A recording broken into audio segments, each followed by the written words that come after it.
He's Dan. We're the Unpanders.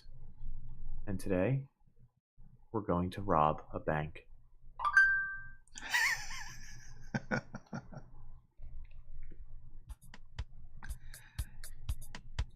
So I'm Dan. And I'm Nick, folks. We're old friends dissecting one topic at a time. People, technology, media, we've got it all covered. Each discussion here is a deep dive into our unique perspective. The taboo, forbidden subjects, they're all on the chopping block, baby. We don't pander to popular opinion. We might even get a little bit dirty. Warning, this podcast may contain mature language and sexual content and is for infotainment purposes only. So join us. Have a good time. Open up your ear holes, because we're going to fondle your follicles.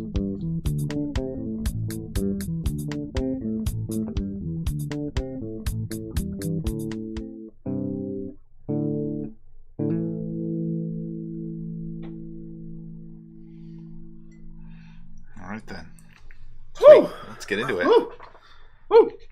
Oh boy. Right off the bat. Welcome. Welcome one, welcome all. Join us. Having a couple drinks tonight. Mm-hmm. Making some decisions. Trying to drink with that neckerchief on your face. Mm-hmm. This is difficult. It's a difficult task. Good word drop. It is a neckerchief. Mm-hmm. If I wore a neckerchief into a bank, you know what they'd say? Take that off, please, sir. And I have to make a real big decision there.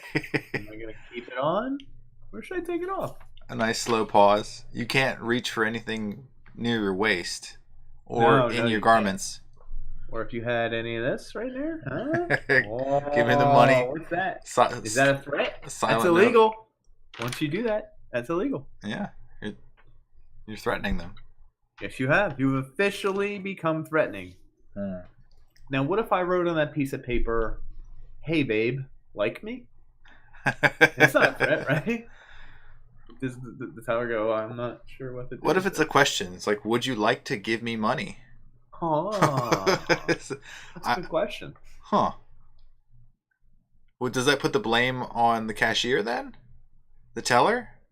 It's like the teller wanted to give me the money. I didn't ask for it. Did you find him attractive? A little bit.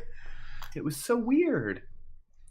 Objection! Objection! Would you like to meet him after the trial? Oh, yes, sir. Sign me up for that, gentlemen. So bank robberies and heists and thefts and burgles and larcenies. I knew it. We're good. And robbery are all part of our everyday lives, folks. Mm-hmm. Especially here on the Unpanders channel. Well, we will teach you how to rob a... I don't even think it's going to be a bank or convenience store. Yeah, I don't think we could say that. You can rob your own safe. Figure it out. Crack the code. Yeah. Write it down on a piece of paper because you're going to forget it. Do they still do that? The last movie to even use the safe motif was Bad Santa, I feel like, right? Remember, he's the most famous safe cracker. But I feel like that was kind of a lazy narrative too. Like, I've seen so many different ways in movies to break a safe that I think it's become very trite. It's a little bit of a trope. My favorite is still Die Hard, which is the dude hacks it. Merry Christmas! Woo-hoo-hoo! Oh yeah. He's hacking the safe. Is it? It's like things spinning and unlocking all at the same time. Yeah. Old school hacking is hilarious in the movies. I don't know why a safe would have that many visual cues to it. Well, that's the funniest part about any of these things. So you're telling me that someone made a visual interface for when you're destroying or something? Like a programmer spent time, like, you're gonna break my program, I'm gonna have this happen, and then this will happen, and then these things will spin and it'll say code cracked. Like, I made that? Why would I make that? That's the stupidest thing ever. Anyway, I digress. Yeah. It would be badass to make it though, wouldn't it? It would be sweet to see your program work. What if he was programming all that in as he was cracking the code though? They'd be there for like years. Hold on a second, I need to finish this detail. This graphic isn't perfect yet. I gotta change my if-thens. We're gonna break down the difference? I was going to. Oh. Now I got nervous because I just realized I forget which one was which. So larceny is the weirdest one. It never happens. In fact, in 2016, I'll get back to the stat. There was a total of like 2 instances of larceny in a bank.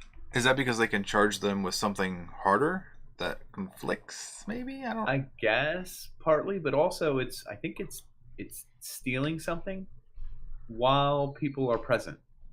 So like you're in the bank and they're like, "Oh, I dropped my pen. Can you pick it up?" And you're reaching over the counter and taking like $400. That's larceny, pal. You put it in your pocket and you roll. Maybe cops aren't educated enough to tell the difference between theft and larceny because they're very close. They're very close. That could be theft. You stole that. You larcened it. Who? You larcened that. You theft. Hit game theft, where you sneak around and just larcener, and like who would chase that guy down? Ringing a bell in the alleyway. It's a larcener. We have a larcener. Oi, governor, I see him. Next up, we have robbery, which is like the most extreme one. I think I skipped the middle one, but we'll go robbery. Yeah, robbery physical force. You use physical force to get moolah or valuables off someone. Give me that, or I'm gonna, baby, yeah, sweet love to your legs. And then what's the middle one? I forgot. Larceny, burglary. Burglary. Yeah. Sorry, we skipped burglary, folks. Burglary is where you like break into a building and steal all the good stuff while no one's around. So like a building closes and you're like popping that lock. And you break in and you steal money from the register. You take all the stereo equipment, you put it on your shoulder, and you roll out. Or you get there and you find out that there's nothing in the cash register and there's nothing to steal. You can't carry anything out. You still burgled. Okay, so at my place of business, family business, you've been burgled? Yeah, we were burgled twice in a month. Oh, repeat. So we have what are they called? Like a gate that closes. Like the cage. You close the cage. Yeah, chain link with a bar that comes over and like locks the two together. Yeah. And he cut a hole in it with I don't know, a welding torch or something. It looked like something welding tool, but I could be wrong. And once he got in there, he broke the glass for the door, got in there, and we had security cameras, I think, at the time. And he was very large. He was like 6'5", whoever he was. It was like pitch black, and he was a dark individual. I don't know if he was. I don't know if he was. He's probably pretty hungry. It was dark. Probably looking for some hamburgers. He came in, and he tried to get stuff from the register, but it didn't open because like all the lights weren't on and like the power was off. Huh. So we have video footage of this guy walking down the aisle. He has to know where the register is. It's kind of dark, and he can't open it. So he's doing something with it, and he just picks it up, pulled it, and he left with it. He left with our cash register. With nothing with inside. Register. Well, we found it the next morning. It was out in the street, and there was nothing inside. And I think he probably did get like $80 or something because they don't usually leave much overnight. So the new thing was we leave just the change in the drawer. So you can only get like the quarters, pennies. So you can shake it and get really interested.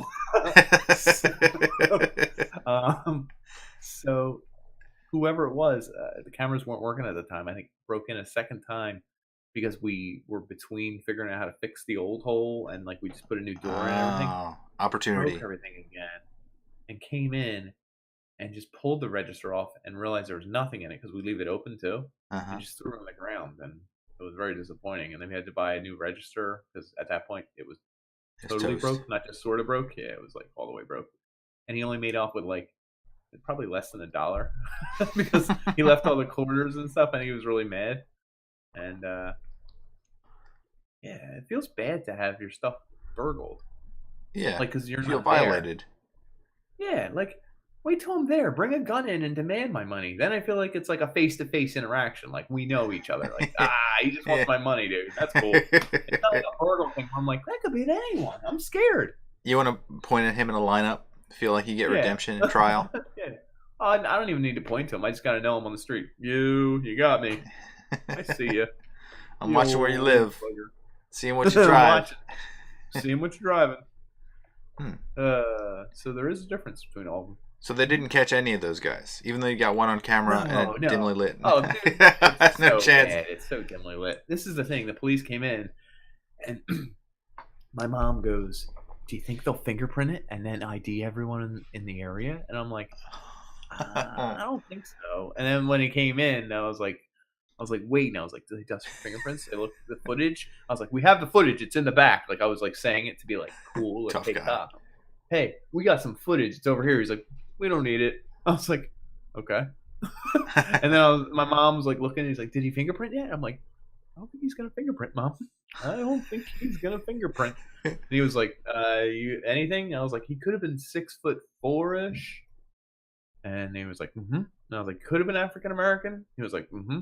And I was like, and he got away with $80. He was like, mm-hmm. And he just wrote all this down. And he's like, we'll keep our eyes peeled. Be safe. And he left. And I was like, oh my! That was our police That's report? nothing. I was like, oh, that's nothing. I was like, we're CSI. Where are we gonna do a blood test? We can do a thing where we can see his there's bank DNA. There's DNA everywhere. Somewhere. He coughed. He coughed in the footage. He coughed. I heard him. But anyway, they don't do any of that CSI shit. For like a simple $80 register break-in. Yeah, sorry guys. Yeah, so it's gonna be a certain threshold. Successful burglary. Shout out whoever burgled. I don't know if you're watching the podcast. We could use the money. Give back his $80. Here it is, sir, with interest. $89. Wow. Oh, that's so nice of him. I think one of the earlier guys who worked at our store got held at gunpoint, and I forgot how the story went. Crap. Because it used to be. We don't anymore, but we used to just like pick up cash at places. Hey, you got your $800? Like people would pay you in cash, like a large sum of money, and he'd be driving around. Yeah, they don't anymore. Follow me around. You get like $5. But it used to be, yeah, like if someone owed like for like 3 weeks or 4 weeks, that the boss will come out and like pay you cash. You count it all and you put it in a thing and you bring it back. Huh. I feel like the old-timey bank robberies, there's actual money in there. Like people... Oh, hell yeah, dude. People were moving money. Nowadays, is there even paper money anywhere? No. I found that most ATMs...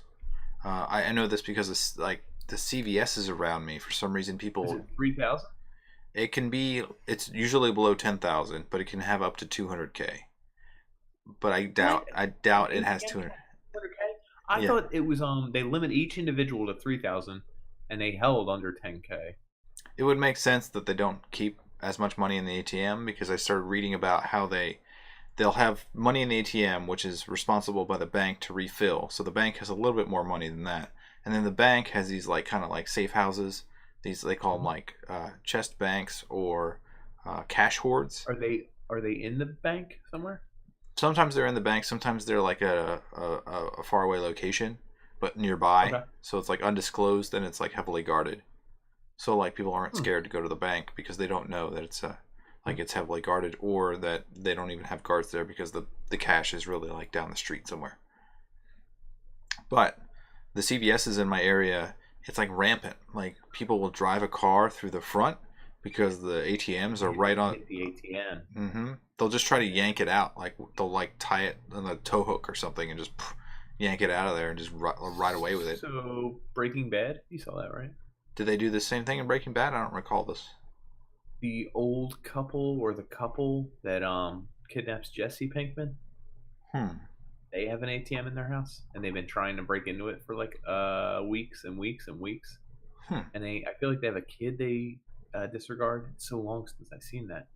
And they can't break into it. They're crowbarring it. It's in their house. I mean, they're not worried about getting caught, but because it's like on their property. Yeah, it's just sitting there. Figure out how to open it. And I think somehow either Jesse is complicit in or helps happen.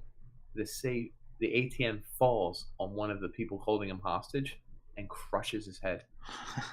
And he's like, it's like a disturbing scene where I feel like head guts fly everywhere, and he's looking, and the machine opens. And then all the money, he wants to grab the money, doesn't he? Yeah, I think I think he does. I don't remember. It's so weird how I don't remember it, but I do remember that scene. So I guess the question is, would knowing, like, you don't know how much money is really in an ATM. It's probably about $1,000. I would assume it's like around $1,000. Is that worth? If it's 3,000, is it worth doing that to try to steal $3,000? I mean, it could screw up your car for one. You could get caught, two, and you'd be ruined for. In your head, do you think anyone stealing it thinks there are $3,000 in there? I think they probably think there's at least 10. Yeah, they probably think there's 10. So if there was 10, is it worth it then? But it's a serial thing too. It's in like 3 CVS's in the same area. So I think it's the same person. Maybe they know the first time around that there's actual maybe 10 grand in there, and they think 15 minutes of work to pull this ATM out. Right. Isn't your license plate? You would think that you could record all this stuff and figure it out. Maybe they just take their license plate off. I don't know. I'm going to do a crazy crime. Yeah, either take my license plate off or cover it. Or use somebody else's car. Nah, because that raises a whole other slew of questions. That would be cool, but it's probably way harder to do. I don't know. Down here, you get people who don't even have cars. They steal someone else's car, take the plates off, do the same thing, and then it's like an extra layer of confusion for the police to figure out. Right, I guess so. But I'm gonna check for DNA and dust for prints. No, those CVS doors, they were just like plywood for like 2 months. Like they didn't even try to put like the cement barriers or stupid cement. Yeah. Outside. A lot of them do. Not all of them, I guess. I guess it takes a few times before they actually put those in. All right, so ATMs. You asked me before, what would you do if one was spitting out money when you walked up to it? Yeah. Well, if you know you're on camera, you probably go like, "Oh, here's your money bag." You didn't do shit. You just walked into the vestibule. It's nighttime, right? Yeah. No one else is around, and even more better.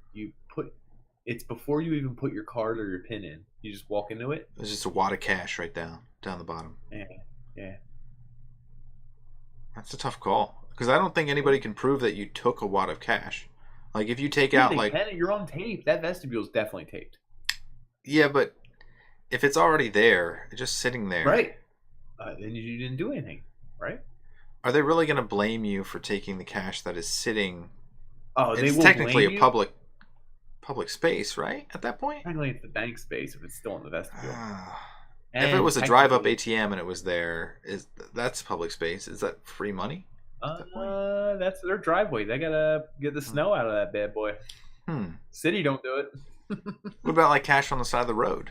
You find like $100,000 on the side of the road. Do you pick it up and try to keep it? Here's the crazy part. We discussed this on one of the real early podcasts. And then you asked me, I said yes, and you said, what if there's blood on it? And I said, still yes. So I'm hiding from everyone. Yeah. Well, my question becomes, what if you took like $3,000 from it?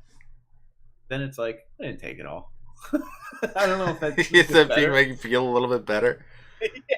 Like, I just grabbed some. I don't know. What did I do? Oops, I missed it. There's $99,000 in here. It's like the cop's like, that's an odd number. Oh, I gotta get to that later. And the cop goes back, tells his buddy, he's like, "There's only $95,000 in here. Isn't that weird?" And the next cop tells the chief, "There's only $84,000 we found." Isn't that nuts? Yeah, that is. I don't know. Even and the chief says we couldn't find any money at the scene of the crime. That's awesome. Yeah, chief. Oh, it's all crooked. Don't worry about it. I feel like if you had that much money, I would be compelled to only spend it in like very small increments all over town, and I would probably never spend all of it. Like I'd be spending like pocket change, $10 here, $10 there. Can you pay for like a kid's tuition or like college tuition with cash? You're allowed to. You would feel that though. Like you start paying with you start counting those bills. I feel like I'd get nervous and start sweating and be like, "This is weird. But why is it all ones?" They have to accept it, don't they? They have to accept it, don't they? Or no? They do. I feel like I've never seen anybody pay with cash, so that would I feel like I'd be standing out, right? Oh, you definitely would, but you're not paying in a line of people with checks or credit cards. Everyone's waiting in line, like tapping their shoulder. Yeah. Come on, hurry up, sir. You gonna move along? Use your government issued debit card. Yeah, today is a deer. Huh? A stag. I feel like most of my shirts have deer on them. I almost said deers, but I didn't. Good. Show you're educated. Or something. No, I'm uneducated. I thought I was saying the singular. Now. So let's move on to the banks. If you're going to rob the banks. It seems like there's a method. Would you take the money on the floor, by the way, in the ATM vestibule? I think I would. I'd hold it for a night and decide if I wanted to turn it in. Because I think you're supposed to turn it in over a certain value. And then if no one claims it, you actually get it legally. And they give it back to you. But then I think everyone knows that you have it. So that might be scary as well. Who's everyone? Everyone who wants that money. If there's a gangster or drug dealer or something, they're going to come to your house. No. I'm talking about in the ATM vestibule. The ATM vestibule? Malfunction of the machine. And then they're going to give it back to the bank. You're never going to get it. But I would still take it and hold it and then be like, hold next it day. For the bank. Exactly. Yeah, hold it for the bank. Hold the money for the bank. Everyone. Interesting. Okay. That's where I'm at. Yeah. I'm not spending it or anything, but I am definitely holding it so that if anything's wrong and the bank needs me, they can contact me. I hope my phone still works. That's all I'm saying. I will say that in the scheme of things, that amount of money doesn't mean anything. It's a very minute amount of money. Like I would buy maybe a computer with it if I were to spend it, and that doesn't really lifelong thing. It doesn't matter. What's interesting is we did a podcast about winning the lottery. Any lump sum amount of money doesn't seem to help people as much as, say, a steady income. True. The difference between rich and wealth. Yeah. You'll see, a lot of these people that they take a large wad of cash and it's in the hundreds of thousands. They're like, it's a burden to carry that with them, and then they end up abandoning everyone that was ever related to them, or they die. It's awful. Yeah, they screw up real bad. Yeah. So it's a curse. Well, it's a curse, like we found. Armed robberies in the United States of America. Do you know how many of them are done with disguises? Neckerchiefs? Percentage. Masks? Yeah, neckerchiefs. Disguises in general. Oh, hell yeah.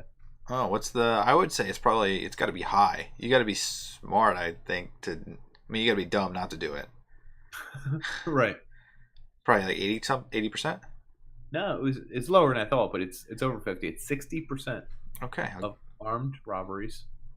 Or even if you just take your shirt and just put your shirt up, you don't know who I am now. I'm very sneaky. You have very descriptive eyes, sir. I could point those out of any lineup. You cried a little bit, so I got your DNA too. A little bit of cry DNA. Yeah, traumatic experience for both of us. The U.S. Department of Justice. Want to get into some BJs.gov? BJs.gov. Bureau of Justice Statistics? Yes. Bureau of Justice. BJs. Bureau of Justice Statistics. BJs.gov. So, there weren't a lot of bank robberies in 2016. I did 2016. It was the most recent one they had. What was the number? 4251. 4,000. So there's 10 a day, at least. No, because I thought there were 3,500 branches and banks and everything around the United States. So you said there's 4,000 robberies. 250. Over a year. Over a year. But that's still, there's 10 a day happening somewhere in the United States. Is that, am I hearing that wrong? 4,200 and something? Yeah. 365 days? That's more than 10 a day. Oh, I'm sorry. I was breaking it down by bank. Yeah, by day. Whew. Yeah. I'm thinking to myself, no, just anywhere in the United States. Right. Okay. So over 10 a day. Which is, I find that surprising. So you don't really hear. Number, actually.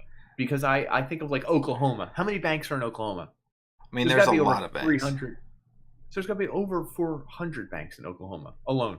And I could care less if 2 of them got robbed. I'd be like, yeah, that's probably true. And New York City? How many banks are in New York City? At least 10. I actually broke it down by state. Do you know the most bank robbed state? There's almost 7,000 banks. FDIC insured commercial banks in the United States. Hold on. So 4,200 get robbed in a year. It's like half of them. if you were to not repeat. No. Right. Which Even though we know it's the opposite. Yeah, the counter stat is banks. Yeah. If a bank gets robbed once, it's going to get robbed again faster than the other banks that are not robbed. There's repeats. It's probably robbed for a reason. We'll get into some of the reasons you would rob a bank, a specific bank later. But 4250 banks were in violation of a robbery because it larceny counts, burglary, everything. We came up with California came in number 1 with over 500 of them. Yeah, I was kind of surprised. California, number 1, but it's a large landmass. West Coast. Yeah. There's more crazy stuff going on. There's a lot of wildness going on in California sometimes. The birth of the Wild West. Maybe it still carries on a little bit in the breeze. All those miscreants that found their way to California. All the flaming breeze. Poor wildfire. Yes. Has to deal with all those bank robberies. So number 2 was New York. Sheer population will do that. Yeah, I understand. Number 3 was Massachusetts. I mean, if I was in Boston, I would rob a bank. There's Texas on that list. Number 4, Texas. Oh, yeah, we got it. Good job, guys. Around 300 and some in 2016. I didn't get the exact number. I didn't write them down. And PA came in 5th. Oh, right, nice. Texas, good representation. I like it. I like it, man. Yeah. We had like 270 or so. So this all seemed weird to me because I want to say in the past 3 years, I don't know if this is accurate, the Citizens Bank that I go to in Germantown area was robbed. I don't know if it was gunpoint. I don't know if they made off with money. I don't know if it was a threat. You know what I mean? Because they break it down as any kind of threat, any kind of police are called, security, whatever. Also, the other Citizens, not Citizens, I think it was a Commerce Bank or whatever the hell it is. PNC about 2 weeks ago in our neighborhood, I went to and it was closed. And they had it like quarantined off in the middle of the day. It was like 1 in the afternoon. So I went the next day and I said, everything okay? Everything good? You guys have your air conditioner go down? They said, oh no, we're not allowed to talk about it. And I said, was it bad? And they were like, I was like, is everybody okay? And she was like, everyone's good. It was, the police came, everything was fine. We're not supposed to talk about it. It got resolved. There was no problem. And that's all I can say. And I was like, have a nice day. So my mom went later that day and I was like, Mom, this is the information. You got to go in and get more information. And she came back and she was like, listen, someone had a gun. No shots were fired. And the police showed up and barricaded the whole area. And there were no real hostages, but he didn't want to come out. And then they eventually got him. And I was like, yes. Good job. I love a good story. So anyway, if you are robbed, they actually close your bank for the day. Oh, it's like a vacation day. That's pretty cool. And they give you pay for the whole day. They better. I think they even will do like counseling if there was a gun involved, which is. I wouldn't want to do that, but I'd take the day off. I'd take the day off. Counseling might be cool. You might meet some cool people. You get the day off again. Make some friends. Kick your feet up. Hey, you kick your feet up. You're like, yeah, they had a gun. It was terrible. Oh, you seem to be really traumatic. And you're like, do you guys got coffee and snacks? I'm kind of hungry. Taking this too seriously. That standoff took a while. My stomach's grumbling a little bit. I'm hungry as hell, babe. Anyway, let me get through my stats just because I'm just. I have a bank robbery example though. Oh, do you? Go ahead. Yeah, there was one bank robbed. Like where I live, it's a subset of the city, a subset of Houston. That is not part of Houston, but it was like right on the border. So when that happens, it was like near like 3 major cities in Texas. So everybody heard. Yeah, so it's like we got a bank robbery near whatever's happening. There are hundreds of cop cars. It's just like they go all out, man. It's like we're not gonna stand for this shit. Stand to force, like show of force. Yeah, they don't do that up there. No, they didn't even dust for fingerprints when it was over. It was crazy. They were like, "We're busy." Yeah, so they caught the guy that did it near me. I don't know what your plan is if you spend longer than like 2 minutes in a bank, but you got problems if you don't get out. So 4250 robberies, right, in 2016 in the United States. 4,250 for those of us who like to use English. Do you know how many an alarm was triggered? I'd probably say about 80%. I like 80%. 4,107. Most of them, like 90. So all but like 80 in a 4,000 number. So what's that? Wow. Like 99-ish? That's probably 41 what? 4251 by 4108. Maybe I did that backwards. 4108. Yeah, that's like 96%, 97%. Ooh, 96% of the time, an alarm was sounded at some point by either silent alarm, trigger, something, surveillance. Yeah, I guess they have a little button on the bottom, right? Oh my god, wait, this one's even better. I forgot I wrote this down. So higher than the alarm rate is the camera rate. Apparently every bank has so many cameras. 4250 events, 4210 were on camera. Wow. So there were 40 that were off camera. Now that could be the backwoods in Oklahoma. Do you know what I mean? Power outage, some kind of manipulation, maybe. Yeah. Inside job. I didn't even think of that. There could be 40. All right, 40 were done without a camera. But that's still, I mean, that's a large... the age of cameras is definitely telling criminals that they probably shouldn't do this. What day of the week did most 913, in fact, of the robberies occur? I'm going to say Friday. Hell yeah, baby. We get our Friday on. Yeah. We're going to rob a bank.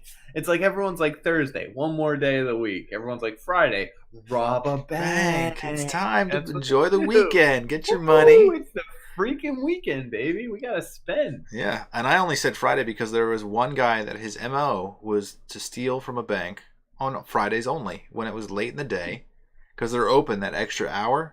I guess he figures there's inept people. I have a number, the most popular time to rob a bank.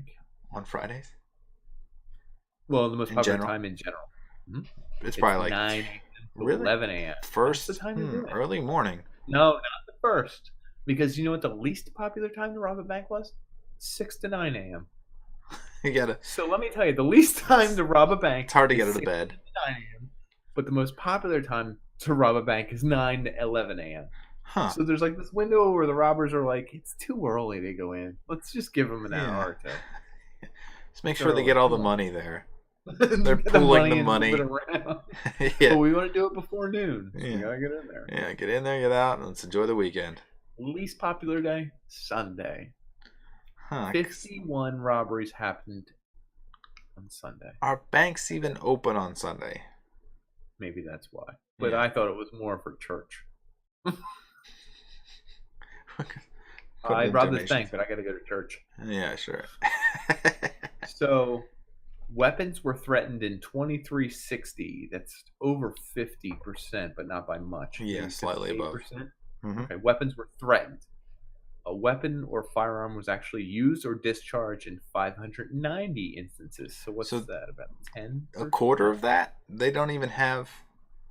Wow. We don't know. I guess they... Yeah. Whatever. Right. But how many people died in bank robberies last year? Or 2016, excuse me.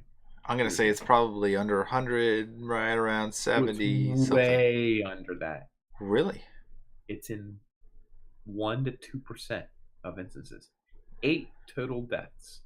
So that's even smaller. That's like a fraction of a percent. No, in 4,008. Oh, yeah, I guess so. Yeah. Well, that happens to be last year. I'm sorry. I read a stat that said 1% of all bank robberies ended in a fatality. Right. Didn't know that. I thought it was much higher as well. If you were in the bank at the time that someone was robbing it and they did have a weapon, would you just lay on the floor or not? Would you be a dead fish? Would you just lay there?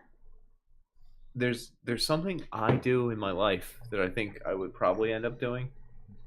Oh, you die. It's called pushing the envelope. No, I wouldn't. You talk to the guy? I'm going to be a hero. No. So if he goes, get on the ground, I would do this. And then I'd slowly get on the ground. He'd probably turn his gun and I'd be like, oh, sorry. Just jerk off motion. And then I'd do this. And as soon as he turned around to the other people in the building, I'd be like, I guarantee one person would laugh. I'd be like, what? And he'd be like, give me your wallet. And I'd be like, I don't have a wallet. He'd be like, so you don't have a wallet? I'd be like, what do you do for a living? I'd be like, I'm a delivery driver. And they'd be like, so you drive without a license? And I'd be like, yeah. And he's like, "We got a smart ass over here."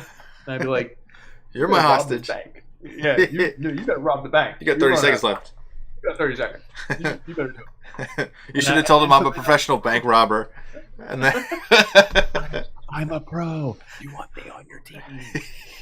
From then on, I would comply entirely in fear of my life. But I would ultimately try and just not jab him, but like, that's one thing I've never seen in a movie where two groups of robbers try to steal from the same bank at the same time. Hey, we were here first. Yeah. Hey, what are you doing? Hey. No, we were here. You gotta. No, it's our money. They flip a coin for it. Yeah, we'll help you steal it, but we want 51%. We want 51%. That would be a cool scene. Yeah, I think so. It's almost like bank robberies and super big heists and stuff were made for movies. Definitely. The tension. There's so much going on. There's a definitive goal, and it's physical too. Yeah, there is. You get to grab that money. You get to throw it in the air. You just dancing and swimming in it. There's nothing as visual as that. Could you name a bank heist movie though, or a heist movie as we call it? Like Oceans, any number of them. All the Oceans. Yeah. Even the all-female one, did that count? That one was too recent for me to see. I'm going to use that reason for why I didn't see it. But I heard it was okay. It was fine. I was just being a jerk. It was very good. Even though I saw it in like 480p, it's the worst. When you're used to like seeing things in HD and you look at it like on a download VHS. stream and you're like, what is this? But I was going to go over just if you type in list of heist movies, top heist movies, best heist movies, you'll get a list. You'll get a million friggin' lists. Yeah, there's a ton of them. There's so many of them. Right. Is your eye okay? It is itchy. Help? Keep going. Way to bring attention to it. Well, I just wanted to be a jerk. So I wrote down some of my favorites, and I was like, my mind was spinning. I was like, these movies are the best. Actually, here, point of reference, is Die Hard a heist movie? Kind of is. Yeah, it is. Yep.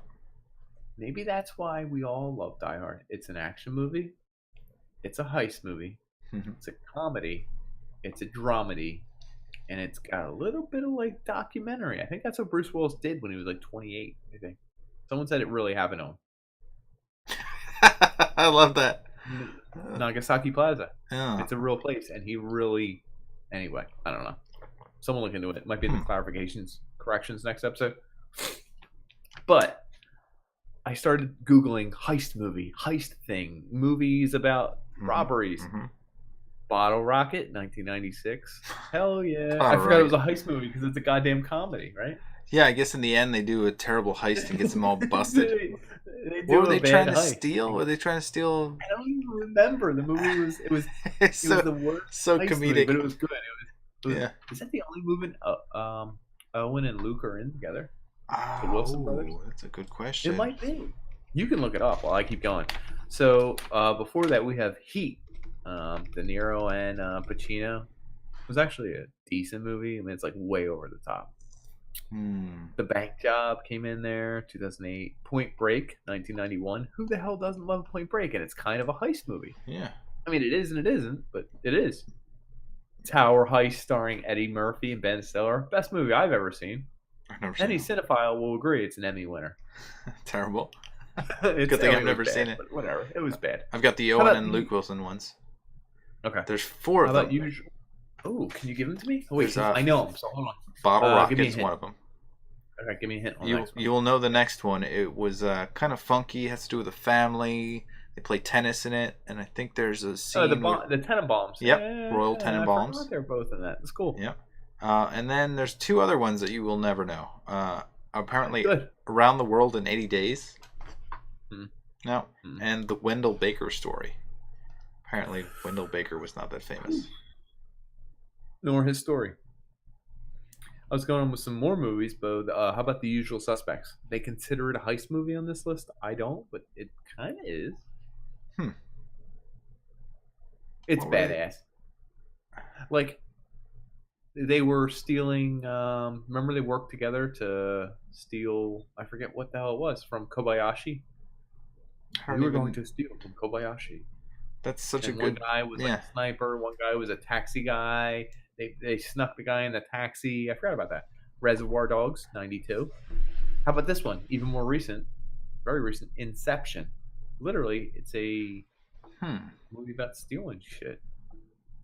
People keep stealing stuff all the Oceans, time. all the oceans. Yeah. My favorite movie of all time, Snatch. You ever see that? Brad Pitt. It's Yeah. literally my favorite movie Of of all course I time. have, but I don't remember what he So was stealing. they steal the gem, the diamond from Antwerp. It's weird. The good movies, you don't remember what they were Somerset trying to Place. steal. I know. Well, because it's not. That's not what the movie's about. Yeah. But it is. Jason Statham, Brad Pitt. Anyway, that's my favorite movie of all time. So you mentioned all the Ocean's movies where you're actually stealing from all of them. a casino. That actually happened with this Circus Hotel in 1993. Yeah, somebody's actually able to steal like 2.5 million.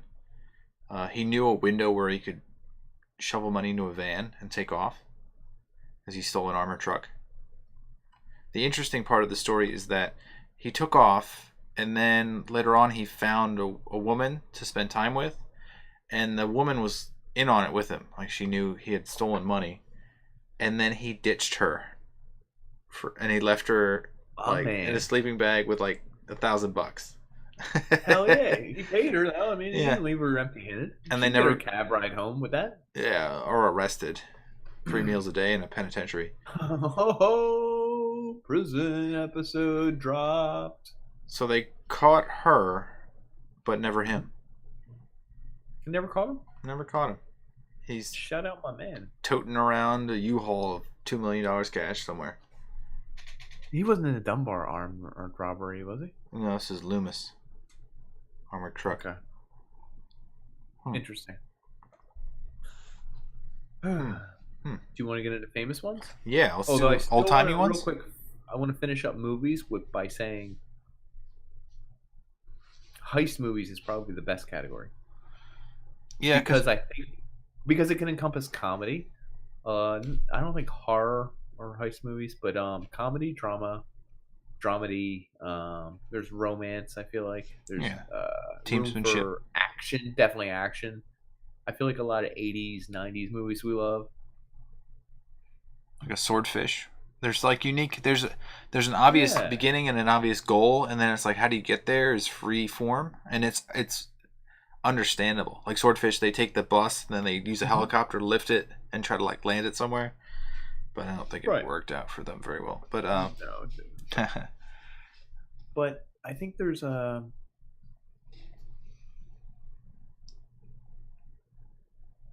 guess do heist movies all start from Robin Hood?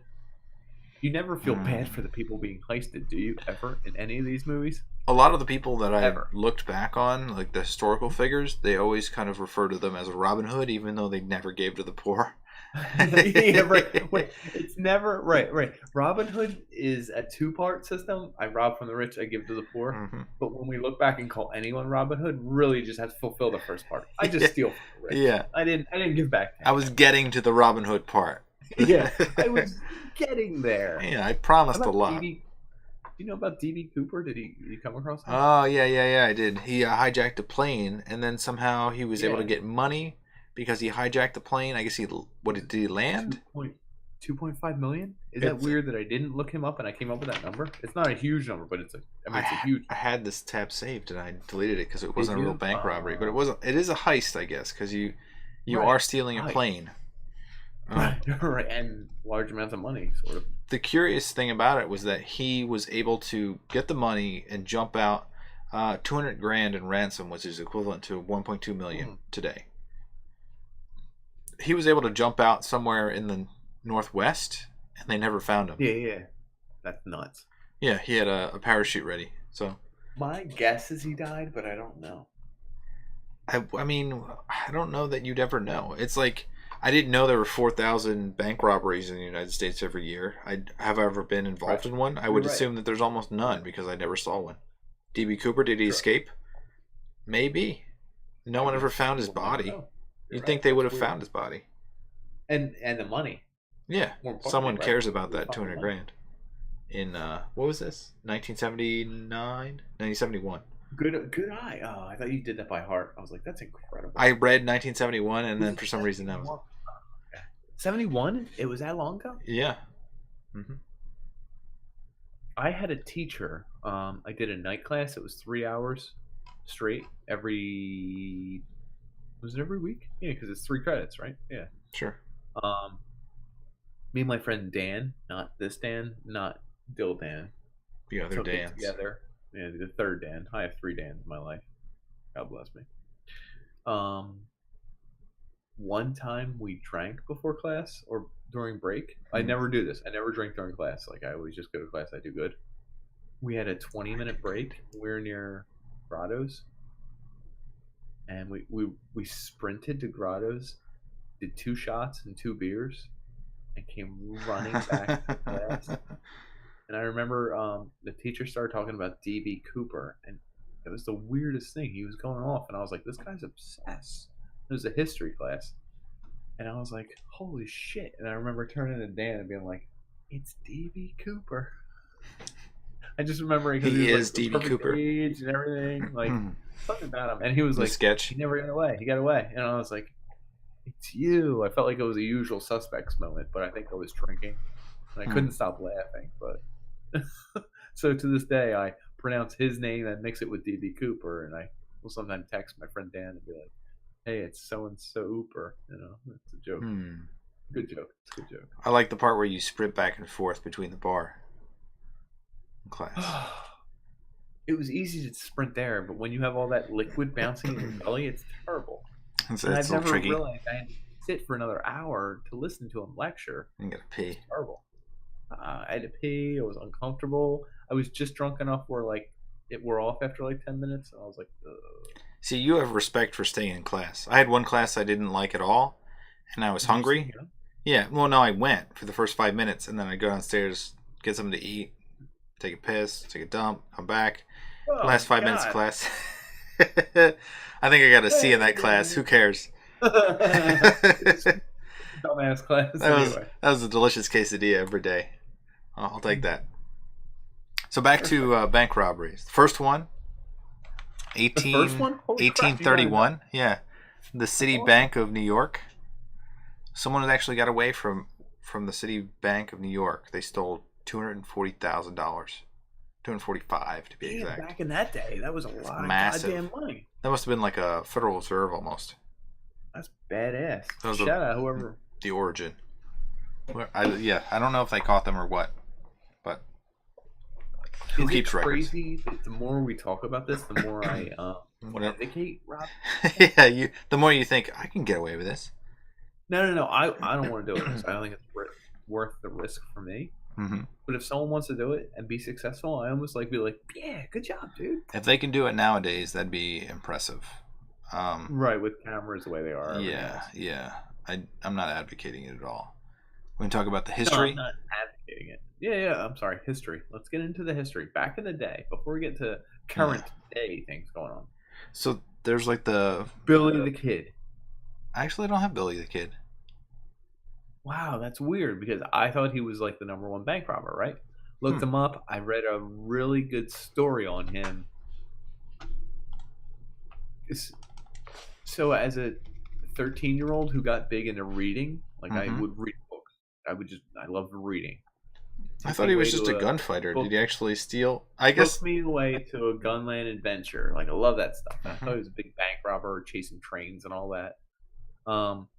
I read a really good story on him, and it was my friend's mom, who I started asking her for recommendations. He really liked Stephen King and Dean Koontz and a couple others. Dean Koontz. And she said there's a book on Billy the Kid is one of the best books I've ever read. It's fiction, but it's like based on reality. Like just check it out. I read it in my eyes. I kept saying, "This is the best book I've read." This book, I really enjoyed it. I don't know who authored it. I can't find the book anymore. It was like a 300, 400 page book.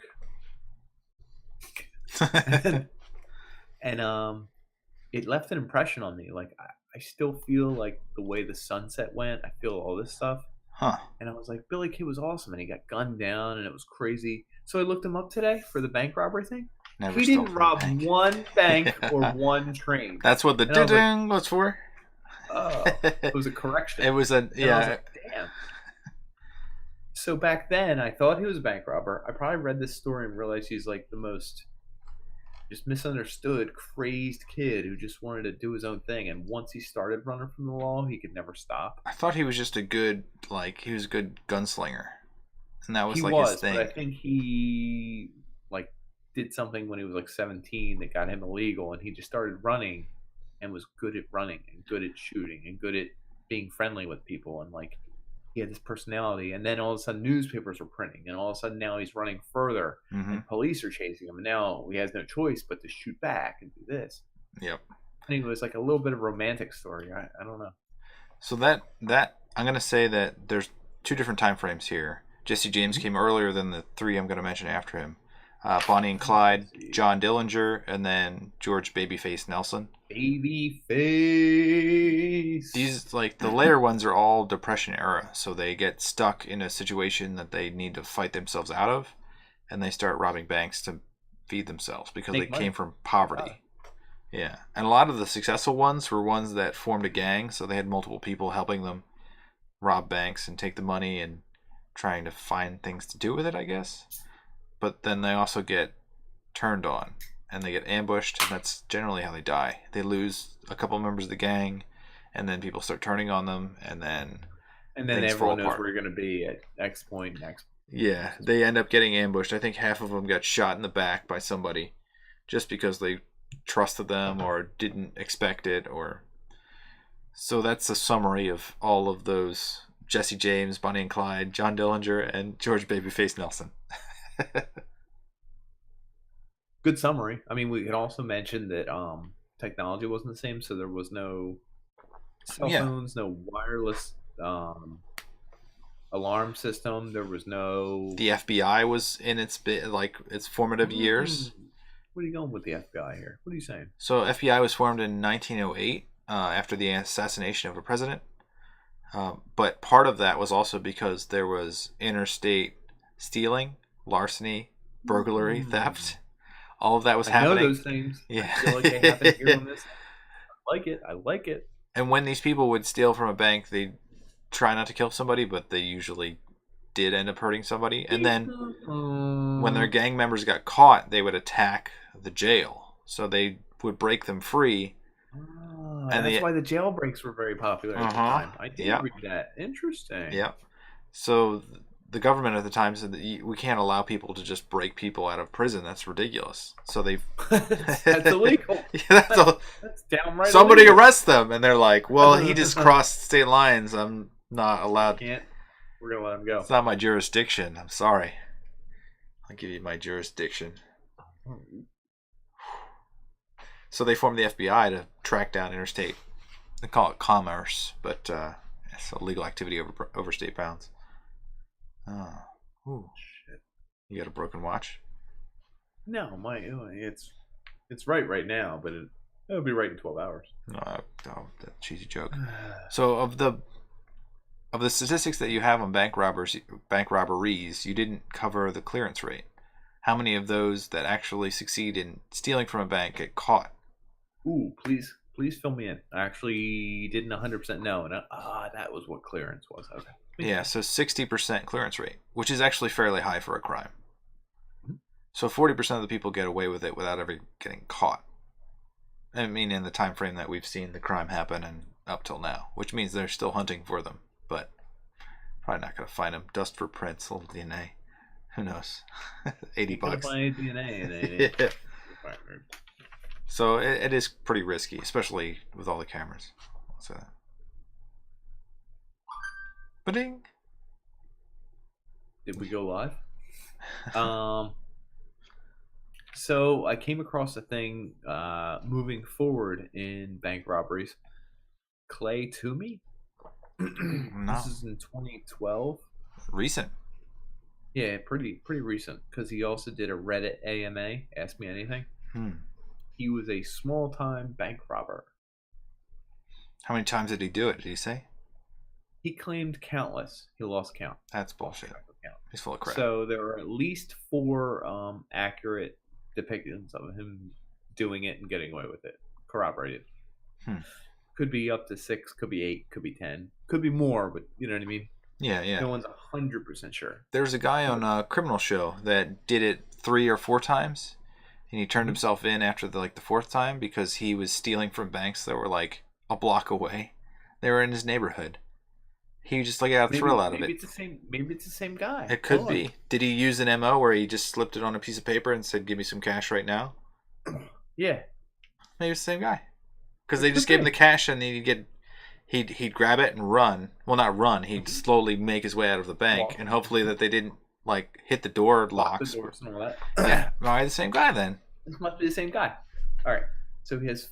Let's say then it's 4 super corroborated ones. He claims it was countless. Probably not. Yeah. He said he learned everything he did from just reading the internet and people who got caught and stuff. He said his number one trick was to go solo. Anytime you tell he had a wife, he never told her once that he was going to, that he was thinking about it, nothing. He never told his friends. He never had another driver that could screw up. He did it for fun. He enjoyed it. He didn't say fun in this, but maybe that's what it's for. He looked at tape of guys who screwed up. He read stories of guys who made mistakes.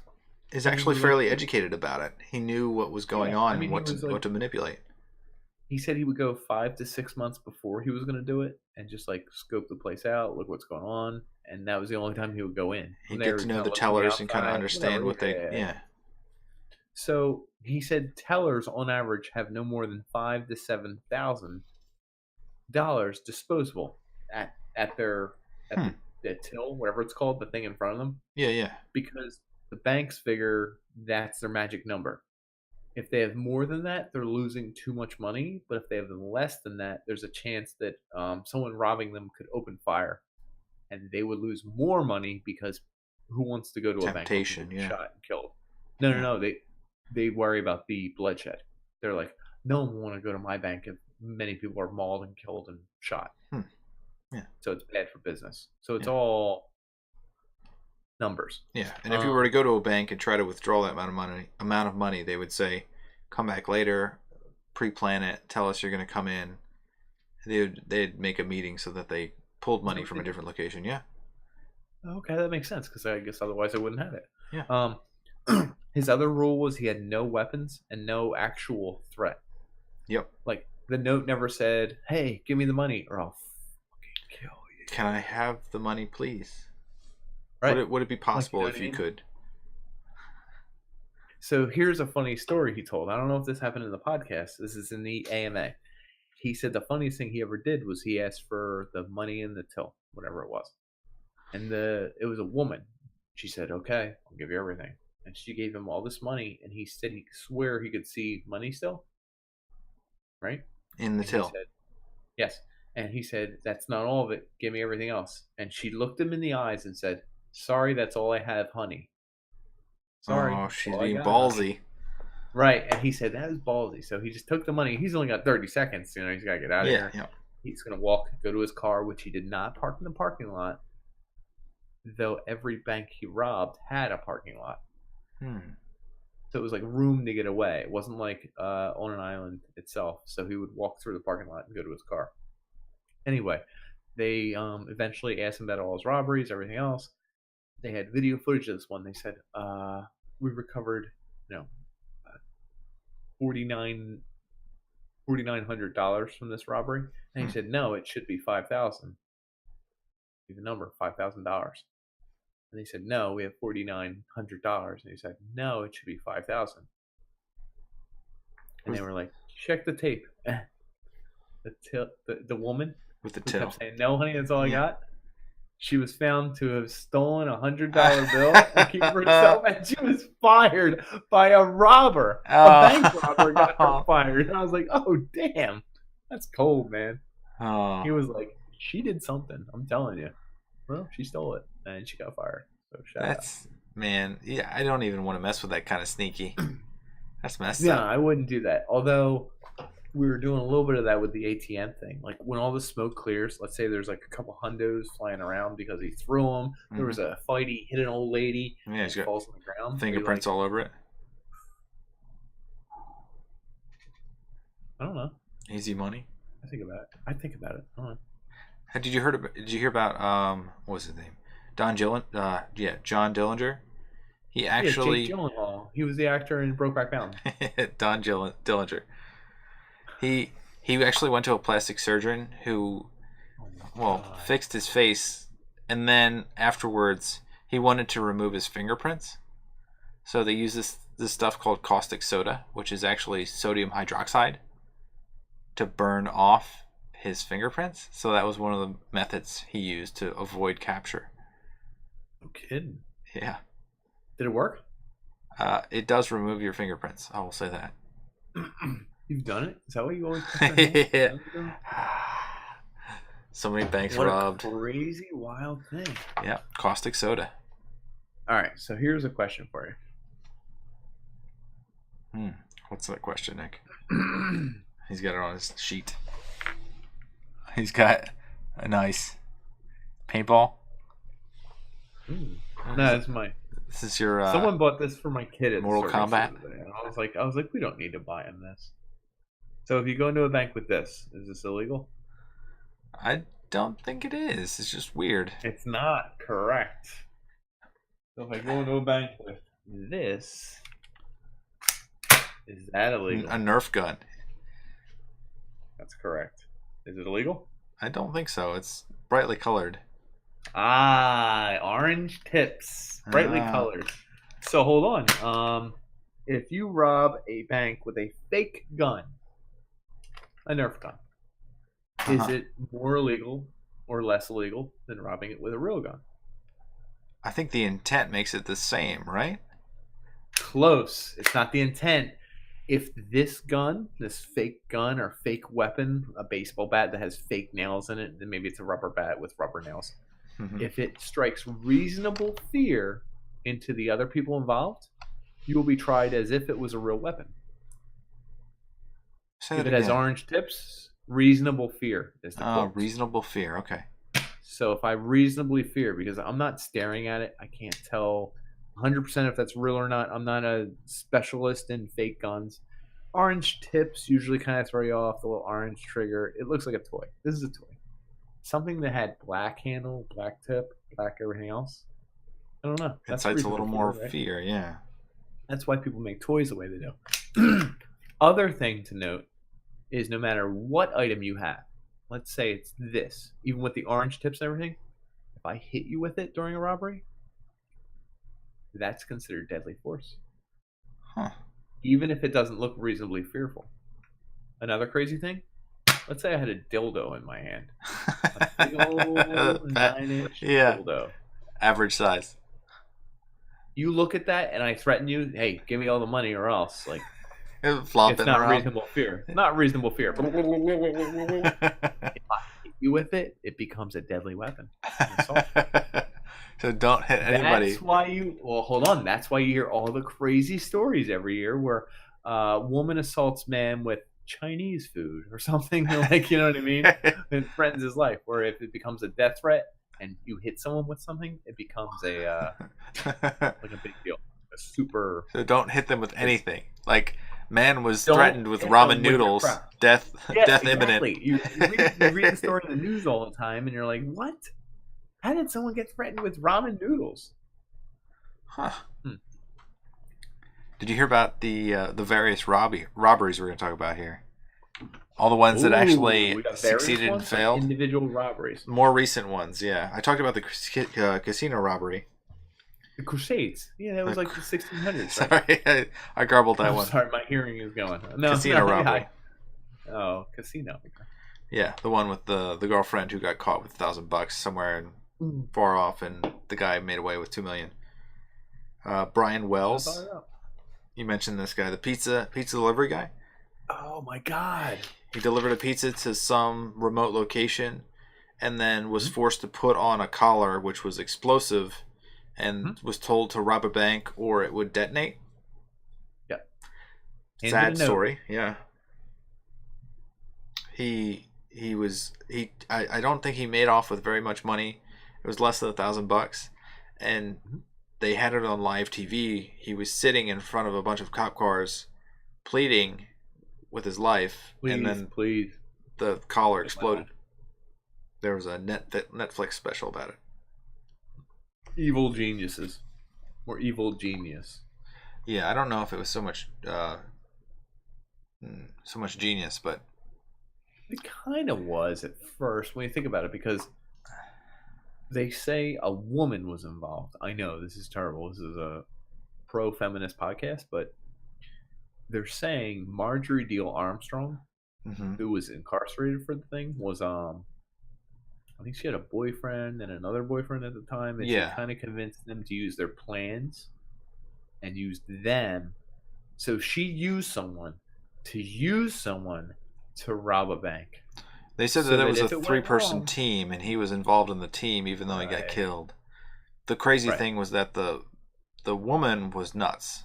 She had like a body in her basement freezer that was put there by her boyfriend, who thought he was super intelligent, but never mentioned that he had placed the body in there. And then they tried to blame each other. It was so bizarre. It was just a whole crazy story. Yeah, I don't know what they were thinking, and it was like they were right around the corner too. Like, you commit a crime, you think you're not going to do it like next door. The place the pizza guy was directed to go to was behind their house. Like... So there's two ways to look at this. If you're going to commit a crime, a really heinous crime that you want to get away with and you don't want to come back on you, there's one hand that says do it as far away as possible. Like, go to Wyoming, just drive there for a day and a half. Yeah. Do your crime and drive back and say you were away for the weekend. Which is what I would do if I were to commit a serious crime. But hold on. Think of this. Like, you don't know that area. There's so much you don't know about the location you're robbing. Like, there's way more stuff that can go wrong in an area where you're not familiar with everything. Traffic patterns. The way cops respond. Who is a cop? Who isn't a cop? If you did something closer to home, you'd know everyone. You know who's a cop. You'd be a dumbass. You know who's a drunk. You can mess with the drunk. You can, like, you know the shortcuts. Hey, what if they shut down Main Street for 1 hour and it happened to be while you were robbing the damn place in Wyoming, and you were like, damn, I don't know any other street. Google, you better work. I think the people that are set to rob a bank are not quite there mentally, so they're more inclined to do it as a sort of impulse. I actually think they're more desperate, I guess. I guess they don't have the financial backing to travel and come back from wherever they go from. Well, we came across this in heist movies. There's something not bad about robbing a bank. A bank is always the bad guy. A corporate entity, yeah. There's no physical entity that's behind the bank. No, like you never want tellers to get shot or anything like that. But if you're just robbing a bank, have you ever heard anyone be like, "That's terrible. They robbed Citizens Bank." And someone's like, "Oh my god! Oh, Citizens! Oh, not Citizens! How many dollars did they lose?" And it's like $4,000. And someone's like, "Oh my god! I hope they recover. I really hope so." Like, do you know what I mean? There's something about those poor citizens. There's just something about banks that's bad anyway. Yeah. So if you rob from them, institution. We don't like institutions here. Exactly. No, we don't, unless the Pander is sponsored by Citizens Bank. If you want to deposit your money, deposit at Citizens. Oh, it's interesting you say deposit. There was one guy that actually stole from a bank and decided that he was going to protect his money by depositing the money back into the bank that he just robbed. Same bank? Yeah. They caught him. Yeah. I'd like these bills that are covered in ink to go back. Yeah. God damn, dude. You got to be super dumb. Or there's, the painting The Scream, which we talked about in one episode. There's actually 4 versions of The Scream. There are 4 paintings. They're all the same, all done by the same person. But one of the versions was stolen, I think it was 1994. The museum that left the frame standing? it was in like a transitional phase during like an event or something, and it was vulnerable, so someone stole it. I don't understand how you decide to steal something that you'd have to sell to somebody else. That is, yeah, I agree with you 100%. There's something weird about a famous painting. yeah. So you steal it, it's net worth what, $900 million, let's say. Sure, why I'm not? making that number up. Yeah. So you steal it. I got it in my house now. It's in my garage. A, I hope no one knows about it, and B, I gotta ask around who wants the painting and hope it ain't a cop. Like what? Yeah. You gotta know a guy, right? Beforehand. You gotta be sly about it. Yeah, you have to have that trade preset. Wait, but what if you get double crossed? Yeah. Right. Who's the guy now? Like, does he know? He doesn't know all the people want to buy it, right? So he has to somehow broadcast that he has it and it's for sale now. And that it's obviously stolen is the thing. Well, but I mean, if a rich person's going to buy it, they have to know it's stolen because it was in the news. Exactly. Stolen. Yeah. Because you can't have a painting and then not display it. Like, what's the point? Yeah, right. So they're going to put the Scream in their living room, or are they going to hide it somewhere? Like, what are you going to hide it for? I don't know. Especially because you're going to have to pay. So it was 900 million. Now it's down to, let's cut it in half. What's half? 450? Yeah, 450. 450. Now, that's half because it was, I can't display it publicly. Like, you can't have someone come over and like, no Scream's over at Jimmy's house. The rich guy, Jimmy, yeah, he bought it. And like, you have to hide it somewhere in your house. So now it's worth less than half of half. So what's 450 in half? 275? Sure. It's not. It's like 250. No. 225. Thank you. Yeah. 225. Thank you. So now it's 2.25 mil, right? Now he's like, listen, I don't know if you're legit or I'm legit. There's a cop involved. I don't want to get caught here. I'll give you 200 mil. Just let me have it. And the guy's like, I don't know. It's worth 900. And he's like, I'll give you 24 hours.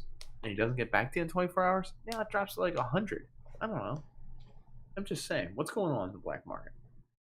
There's no way that, I mean, once you get it, you're just gonna be like, this is a pretty good painting. But because what are you gonna do with it? Yeah, I don't know. I really don't understand it. Don't steal paintings, folks. Yeah, that's a bad idea. What about diamonds? Could you steal diamonds? Diamonds are cool, right? That painting was stolen twice. It was The Scream by Edvard Munch. That was the artist. It was stolen twice. Twice. It was like a decade later, almost on the anniversary. It's like crazy. So we got a few more. We see there was one guy that actually would set up these caches. So he would steal from a bank and put it in a location and hide it until he felt it was safe to pick it up. Turns out teenagers found his cache. And then they're gonna smoke weed and crap. Yeah, and all his fingerprints were all over it. So that's probably not a good idea. Mm-mm. I've heard about, like, you go to the bank manager's house the night before and you kidnap the bank manager and then break in. I think that was just a movie plot. I don't think that's actually happened. That's not a bad idea. I think that just multiplies the crimes that you've just committed. So if you do get caught, it does. That's not a good idea. It does. There was the stopwatch bandit. He would be in the bank for 2 minutes or less. So they actually had a stopwatch. He had a stopwatch on his chest that would tell him when to leave. How much money can you actually get in 2 minutes is the question. According to Clay Toomey, between $5,000 and $7,000. Is that? I mean, how many times do you have to do that? With a clearance rate of 60%, the odds are if you do it twice, you're probably going to get caught. If you do it once, you're probably going to get caught. He did it 4 times, didn't get caught. I think he felt guilty by the last time he did it and then decided to turn himself in, right? I think it had nothing to do with feeling guilty. I think there was evidence out there that he realized would probably get him. He's caught. like, I feel guilty. I'm coming in. Really, they were like, he drives a white Nissan. Here's a license plate. We're looking for him. He's like, I just feel a bit guilty. I'm going to turn myself in, folks. So if you're going to steal, like, all of what the bank has, what would you do? What, like, in your research, what did you find worked the best? For stealing? Yes. Actually getting away with the money without getting caught. I guess what Clay Toomey said. I mean, I'm have to. No. Um. Yeah, because you don't have the time to ask them to open up all the other money and go in the back and get the stuff. Go ahead. I like the What do tunnel you got? method, where you dig underneath That's a the good safe. idea. Yeah. That's a good. You come at the Because bottom and then you you can take all take your your time on damn the time. weekend. Yeah. Take your damn time. Yeah. People were known to like go through all the valuables and like shit in like silver bowls and stuff. Just be Can you like, imagine? Yeah. Do you making imagine fun if of them. guys were like, I don't do weekends, and he was like, what are you talking about? And he's like, I don't work on weekends. We're like, we're gonna break it on Saturday, and he's like, I do something with my kid. You want to start on Monday, like 9? And he's like, Not I don't even. got to ride to work. He was like, I don't got to ride to work. Can we do Tuesday? And they're like, we're gonna do it, dude. We need you. And he's like, I don't know. She's starting a new job. I gotta bring my kid to school. I'll steal 900 million the next day. It's I not a got big deal. daycare. Can we do this when he's in daycare? Yeah, I couldn't. I can't get babysitter. Come on, I couldn't get someone. Can you imagine that though? That's probably Yeah, happened. that has happened. It happened in Brazil. I think the recent one was around 2005 ish, where they actually stole like. Banco Central Berg, Yep, that's the one. 70 million. I'm just guessing here. Yes, it A was. tunnel that was 256 feet long. Yeah, yeah. What'd you say? I would say it's exactly that. Actually, that's the one. That's the story I I do have. my goddamn research. Yeah, a lot of these I'm a people pander. they like buy a business that's nearby a bank and then dig a hole or dig upwards or dig through the wall, and they hope that the bank doesn't notice Mm-hmm. and that they never realize that the hole connects to whatever their business is. Yeah. It seems kind of ridiculous until you get away Although, with it. until your name's on the business you bought, though. Yeah, if people are smart enough to make a front of a front of a front, and then you never Holy get caught. crap.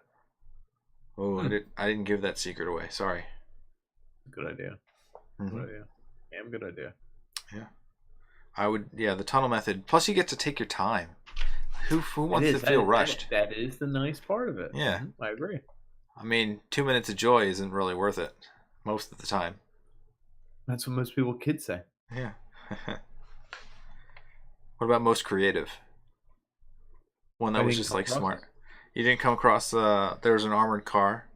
Somebody dressed up as a cop and had like a smoke grenade.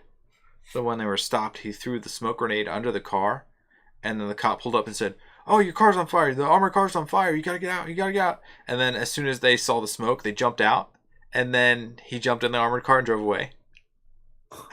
That's pretty good. That's a pretty good one.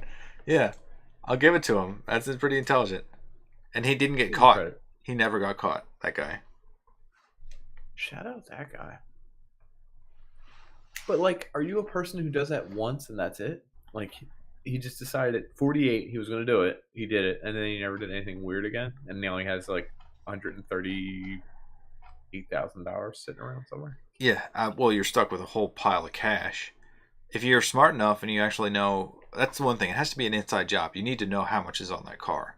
You're not going to do it when they're like, "Oh, we just dropped off the money." You don't get anything. It's like, well, what do I do with this worthless car now? So he must have known somebody who tipped him off that they're moving a lot of money. That was I think that was in China. It was a lot of yen. A lot of yen. Shit ton of yen, folks. Yeah, 300 million yen. How about stupidest? Did you get most stupid? No, but I figured that's every weekend there's TV shows dedicated to this. Yeah. Guys who break in and climb through the crawl ceiling and then drop anyway. About guys that didn't even have a plan. They were like, go in. I don't even think they have a mask on. They start arguing in the middle of it. They get hostages. They get stuck in the debate, and then they're just like, there's no way to get out of this thing. They end up getting busted. That's dumb. If you're able to get away with it, the other. That's genius. What? Pardon? That's genius. That if they're able to get away with it anyway, even though they're idiots. Yeah. Like the people that I don't know how much they stole. It was enough to be able to fit a wad of cash in their mouths and then take a selfie with the wad of cash. Yeah. Yeah. Yep. Busted. So they put that on Facebook. There was a man and a woman showing off that they stole that much woman. money. What a dumbass is. What dumbass is. Dumbasses. What a dumbasses. God damn it. Yeah. Wow. I'm trying to help these people, but they don't want help. I don't know how you do it. I don't know how you help them. Oh. I was feeling pain for all those people. Yeah, and yourself probably. Just a touch. And myself. That's all I got though. Very tight. Very tight. So if you actually steal millions, don't post it on Facebook, Twitter. And if you do, nobody might see it. Depends how many friends you got. depends how many followers you got. Yeah. Got a protected account? Go ahead. I don't know. Yeah. So, what we come down with is that don't do crime. Okay. Unless you're related to some political figure. We're not gonna get into that. I will say this. It's very short. Saddam Hussein had a son. So when yes, he did. He spent $920 million. Yeah. Saddam said, like, my son's allowed to take out $1 billion from this bank, and he showed up and they gave it to him. So what the hell is that? The Central Bank of Iraq, back in 2003 in Baghdad. Is that what you're talking about? Yeah. I thought that was the craziest thing ever. $920 million from stolen for a relative. Yeah, quote unquote stolen. What did he spend it on? I don't know. He was carrying around that like wad of cash while he was like hiding in foxholes and stuff. How cool would it be if you hang out for him? Come on, ladies! I made some extra space in my foxhole. I don't know what that means. I dug an extra pit just for you.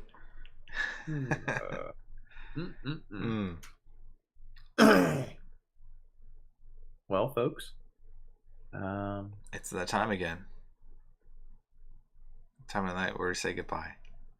Oh, I thought we were gonna say The Dark Knight is the best heist movie ever. Oh, the beginning of that with the bus and the. Yeah, isn't that interesting? That's a good one. I just read an article that said you learn more about the Joker in that 5-minute, 10-minute sequence than you do in the rest of the movie. Yeah, you do. You do, and you learn more about the whole. That's the most interesting part of the movie, actually. I like when they set it up that way in order to show a character's true. What's the director's name? Christopher Nolan. Yes, I think so. Anyway, I read a whole thing on that. It's different ratio aspect than like other movies at the time. He did IMAX, so it's a different film medium. It's meant to be viewed in an IMAX. I just read a whole article on that whole first 10 minutes, and it's crazy because I always forget it and don't get to see that 10 minutes, but that's kind of the best 10 minutes. And it's a heist movie in and of itself. Mm-hmm. That's a whole movie in and of itself. Where he betrays one guy, betrays the other guy, tells the other guy to betray the other guy. Stand right there. Betrays the guy. Yeah. That's badass. Yeah. You could see how he's planning things out. He's plotting to take down everybody. After the fact a little bit. Yeah. So shout out, what's the guy who played the Joker? He's good. Heath Ledger. If you want to come on the podcast, I'd let him come on. He's good. No. Before you think it's just a celebrity grab, Heath Ledger, come on the Unpanderers. Ouch. Oh my god, I just read the comments. Heath Ledger, rest in peace. Yeah. Well, folks. Way to end it. We like everyone, like you guys. That was a good performance, though. That was fantastic. It literally was his best performance. I mean, yeah. Some people say it drove him insane. I don't believe that, but I don't not believe that. I don't know what to think. Isn't that weird? What? Do you think in 10 years it'll go down in history as like one of the craziest things? It's going to be on. Or do you think it'll be forgotten? Top 10 lists on the internet somewhere. Are there top 10 lists on the internet for actors who died when they were filming a movie about something that was maniacal? Batman. Oh or The Crow. Oh, you're right. Yeah.